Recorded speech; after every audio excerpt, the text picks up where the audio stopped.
crime talk on a weekly basis.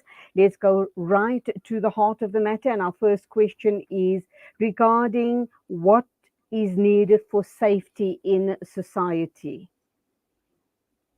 Well, first and foremost, I think the first thing would be just all of the different and relevant parties playing their roles efficiently. The police doing what they need to do, society also being their ears, as well as the eyes of the South African Police Services and providing just that intelligence. Because first and foremost, before the police are in a position to do anything, we are the ones who must be reporting crimes. We are the ones who must be giving them information so that they are able to do what they actually need to do. But you also need a very well resourced and efficient police service to be also doing what they should be doing on a daily basis. Absolutely, can't agree with you more. There's also the issue around lots of talk around CPF restructuring. Why would one want to do that in the different communities, and what would that entail? Well, from a legal perspective or from an act perspective, the CPF is actually one of the most efficient um, tools with which to fight crime. Unfortunately, thus far, it really is effective only on paper. Obviously, this is not the case in all communities. Some communities have very well functional CPF structures, but in most communities, you find that the CPF is not as functional, nor does it necessarily understand its full role as well as its responsibility. So the CPF restructuring phase is one which says that let us get sufficiently capacitated individuals to be able to join the CPFs and to be able to add positive inputs into what should be done and how it should be done. Immediately you have a well-functioning CPF, it means that you just squeeze the space further for criminals as well as the criminal endeavors within our communities. And it is kind of frightening because we have to laud people that are involved in community policing forums, because we do know that it is absolutely on a voluntary basis. They don't get paid for it. And of course, they're also putting themselves at risk being involved with CPF. But it is a very, very necessary entity in this day and age. No, it most definitely is, and I guess the alternative really is how then do you ensure that your family is safe as a man? Do you partake and ensure that you are part of the solutions, or do you sit back and sort of say, well, it's a dangerous job, I'm going to sit back? But then we can't find ourselves basically sitting back and being at the mercy of criminal elements as well as criminals. So the CPF then becomes that legal avenue within which you are actually in a position to volunteer and be able to fight crime within your community and within society at large. Absolutely, provided obviously that members of CPF are given the necessary training in all aspects of safety, not only for themselves but their communities as well, and how to respond in a very responsible manner so as not to endanger anyone's lives. Let's look at the community in blue, their role. We know that we are told that they are understaffed due to a whole host of reasons, but their role, how crucial is it? And of course, they too need to work very closely with CPF, do they not? Well, if you look at it, one of the things that we must all understand, especially as South Africans, is that we are all on a journey to a safer South Africa. Now, as we are on a journey to a safer South Africa, there are then different organizations or different programs and projects which then actually give emphasis to that or which actually make it a reality. Now, the Community in Blue project basically says that it becomes an avenue within which CPF members as well as communities can actually partake in making sure that every single street corner is actually manned. Now, I'll make you an example with litter. If you are only able to manage your own street and make sure that it's clean, and everybody did the same in their own individual streets, then there would be no litter in society. The same with fighting crime. If you are able to form yourself in terms of community and and you're saying, okay, let us focus on our streets and make sure that there is no criminal activity on our street, and everybody else did that in their own street, then you would literally take away any platform or any terrain or any street where criminality can occur. The only reason criminality occurs is because there are particular streets which are not necessarily patrolled or manned, where then criminal activities can take place. Wow, a simple analogy, but truly to the point. I can't agree with you more on that one. Obviously, South Africa now has become a burgeoning opportunity for the security industry. And I guess, it is what it is, and we do need those services. But, is it a situation where SAPS, CPF, and the security industry should understand each other and try and work as closely together as they possibly can? But I think one of the biggest um, setbacks to the CPFs becomes how underfunded they actually are when it comes to project implementation at a street level or at a community level. We also have an understanding of how the South African police services, in terms of their ratio to communities, is very, very small. On average, you find that one police officer, in terms of the ratio, is actually the equivalent to more than 100 people. Now, where the security companies come on board is that they come on board with sufficient resources to be able to fight and deter crime.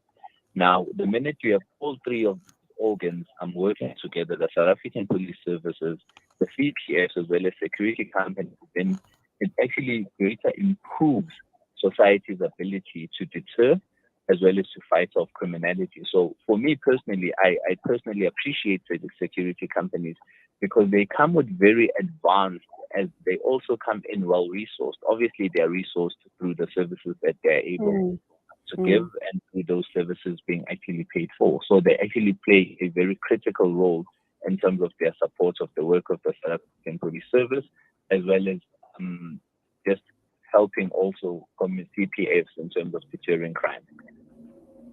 Absolutely. And once again, we do reiterate that it would serve the entire communities very well when the CPF and security companies get to know each other, understand each other's roles, and work as closely as they possibly can. So, a good point there, Lungelo. Last but not least, let's look at the intricacies of the inner workings of the space.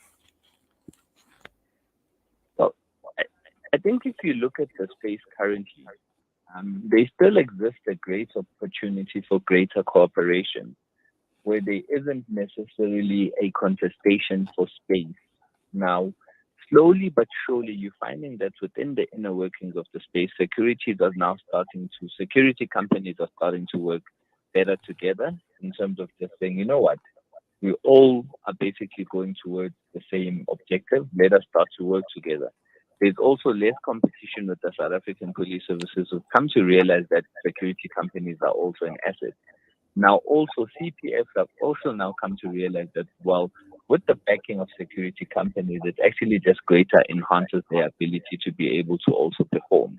So I think whilst you did definitely historically have um, that thing, that unfortunate thing of contestation within the space, I think more and more you are finding that now there are greater collaborations, and all of those collaborations are basically working for the benefit of communities and societies at large.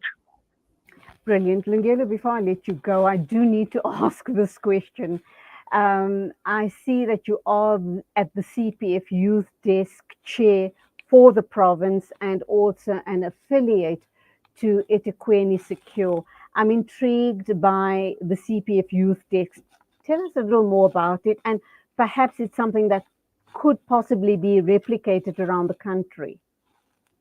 Okay. Firstly, the CPF Youth Desk is basically the youth wing or the youth unit of the CPF. It's located within all South African police service stations.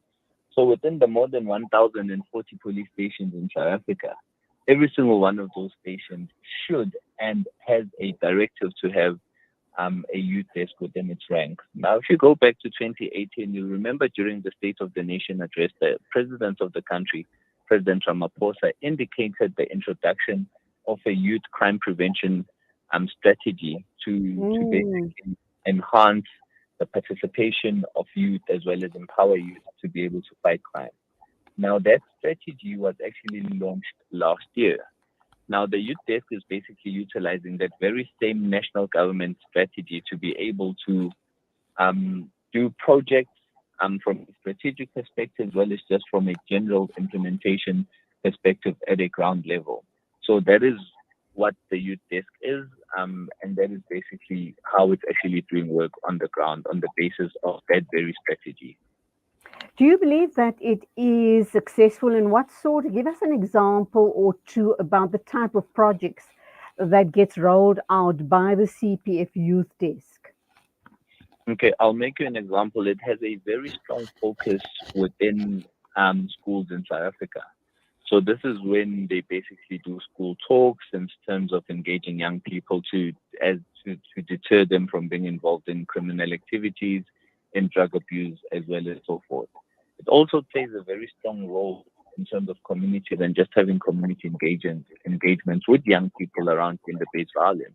Because what you find a lot of the time is that the very victim of gender-based violence are actually young people. And unfortunately, a lot of the perpetrators are also young men who are found in taverns within townships as well as within other communities. So those are just two projects that I can pick up at the top of my mind in terms of what is being done. I'll also make you an example. Just yesterday, in Mpumalanga, TUT Bombela campus, there was the Learning Safety Environment Summit. Now, the youth desk also played a critical role in that very same summit because if you look at schools, there's a national school safety protocol. But the minute you go to universities, there is no standardized safety protocol which is applicable to all universities, which basically tells you that these are the bare minimum security requirements for all universities. How do we better manage crowd management, especially when strikes are happening? So it was also bringing together the Sarah Police Services as well as student leaderships to say, it's fine, there will always be agreements, but how do we better manage these protests and how do we ensure that they remain peaceful protests, but then they do not actually turn out to be these violent protests where schools, where universities are then burnt and so on. So I was also speaking to that. Within university or campus life, how do we start introducing the South African Police Services, but on a day-to-day basis to help students in terms of criminal activities, whether it's gender-based violence, whether it's theft, because you can't have a situation within universities where the South African Police Service only comes to your university when there's a strike and when they are there to basically engage in confrontation with students. So these are just some of the activities that the youth desk is actually doing alongside the National Youth Crime Prevention Steering Committee at a national level as well as at a local community level. Wow, is all I can say. I hope and pray that they are very active throughout the country, because if they continue in this vein, undoubtedly we will have less and less crime and more youth committed to the upliftment of our country. Lungelo Msomi, CPF Youth Desk Chair for the province and an affiliate to eThekwini Secure. Wonderful talking with you this morning. Continue keeping our communities safe and go well. No, thank you very much, and thank you very much to the listeners. Thank you. It is exactly 9:15 a.m. This is News and Views on Salam Media.